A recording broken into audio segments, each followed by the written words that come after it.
app-based work like urban clap and that pay very, very low amount and are highly exploitative of workers. And what the government did, okay, let me say that the government was quite quick to announce a not bad, I will not say good, but not bad package, Pradhan Mantri Garib Kalyan Yojana. But was it a gender-sensitive package? No, it was not. It did not address women except for providing LPG cylinders, free LPG cylinders for the rural women, some poor rural women. But no, it was not a gender-sensitive package at all. And the package it introduced, it was a big one, but what was it what was it doing? It was only trying to increase liquidity in the markets instead of doing actual fiscal spending. And some schemes exist. There is no doubt around that. Some schemes exist, like maternity benefit schemes and Pradhan Mantri Matru Bandhana Yojana. Maternity schemes, they only exist. They are legally enforceable, but they only exist in the public sectors. In the private sector, when a woman gets pregnant, she gets laid off. Some of the firms, they have good practices, maybe Tata's and some others, but mostly women get laid off once they get pregnant, and they have to come back to the workforce and start from, even their progress is lost at times. Similarly, Pradhan Mantri Matru Bandhana Yojana, translated to Prime Minister's scheme for mothers, not worship, but something like that, okay? And but does it actually, look at women, or does it look at women as agents of reproduction? Because they're only paying you when you are producing the baby, and it is not a very big pay. It is just like 5,000 Indian rupees. Okay. But what the government can do, this is something I would like to discuss a little bit in detail. We have, just before pandemic, we have had discussions going on in India around universal basic income or minimum income guarantee.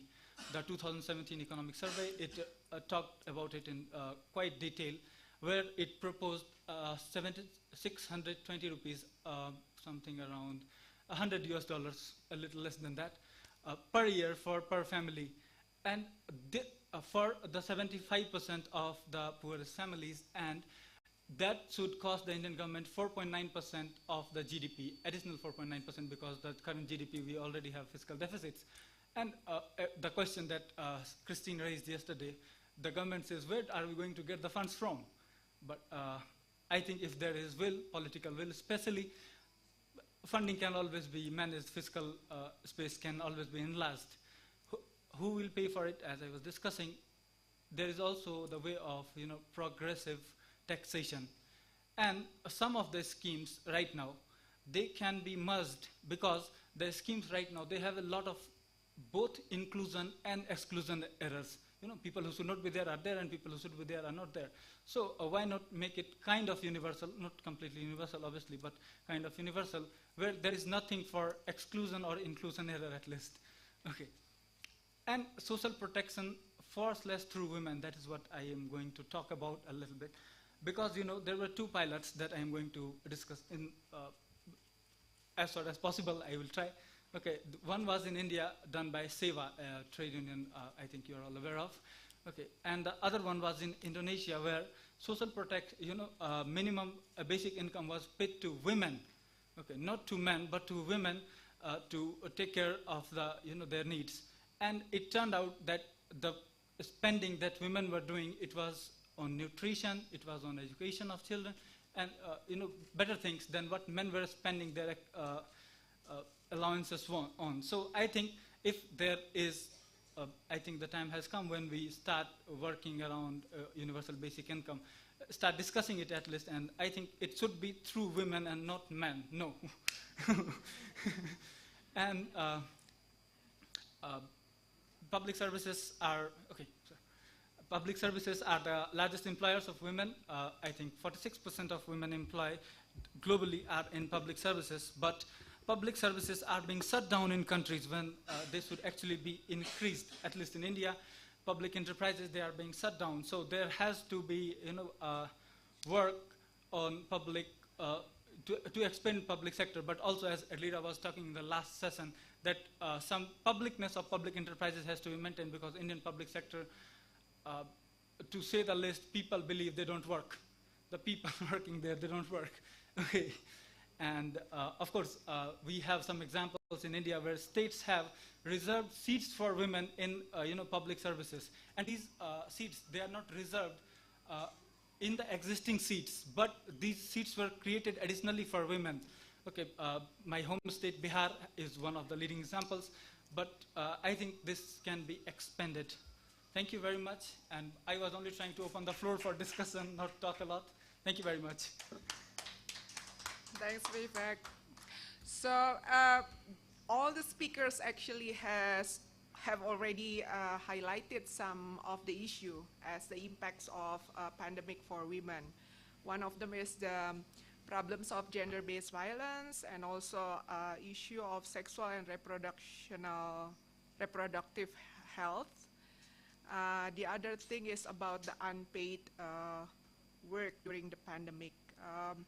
Here, it's all speakers also, Asadullah actually also pointed out an interesting point where PWF, looking at the situation that there is the absence of the social protection for all the working class, because in Pakistan it's only for formal workers, the social protection schemes available. Then the question is actually how the informal workers, including women, highlighting that women are usually the majority of the informal workers, could mitigate the situation where there is an absence of the social protection. Interestingly, Asadullah mentioned that PWF sets up some definition on social protection that the union, I assume that the union would fight for, and he also put some questions for us. Is there any of you who have some experience on that? How your union also set up some social protection definition, and how maybe, if I may to follow up the question, how the union actually also try to defend or fight for women's rights, especially those in the informal sector, to deal and mitigate the situation during the pandemic. So that's actually what I can summarize from the speakers, and the floor is open for comments, questions, or sharing the experience from your side, please.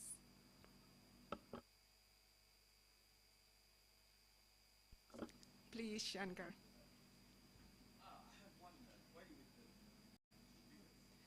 I think there is a mic there.